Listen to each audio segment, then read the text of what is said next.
राधे राधे महाराज जी।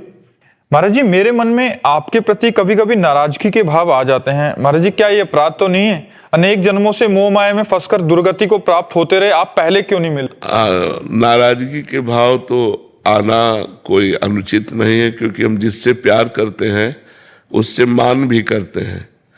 हम अपने ठाकुर से नाराज हो जाते हैं कभी कभी कि वो आपके सिवा कोई और है नहीं और आप चुपचाप बैठे हो। नहीं, आप बैठो मत, आप इस समस्या का समाधान कीजिए। तो ऐसे हो जाता है। ऐसे कभी कभी बहुत नाराज हुए, मान कर गए हैं, तो फिर संत के रूप में आकर के वही मनाए हैं, बाबा दंडोत। अब गुस्सा बैठे हैं ठाकुर जी से, क्योंकि और कोई हमारा है नहीं। अब उन्होंने ऐसी ठाकुर जी की चर्चा की, रोना आने लगा। वही आके फिर मनाते हैं, तब हमें लगा कि अच्छा, संत रूप में आकर के आप मना रहे हो।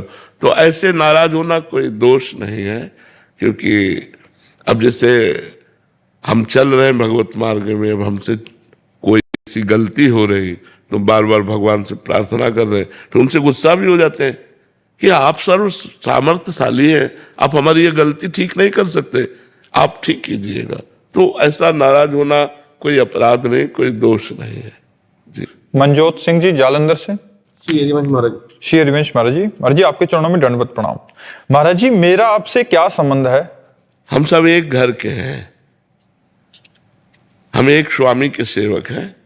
चाहे उन्हें वाहेगुरु कहो, चाहे कृष्ण कहो, चाहे अकाल पुरुष कहो, चाहे परमात्मा कहो या राम कहो, वो एक ही है और हम उसके दास हैं और आप उसके दास हो। तो हम एक ही घर के तो ये ना, इसलिए हमारा आपका प्रेम है कि हम एक ही परमात्मा के बंदे, हम एक ही स्वामी के दास हैं, हम एक ही प्रभु के हैं, इसलिए हमारा आपका प्रेम है।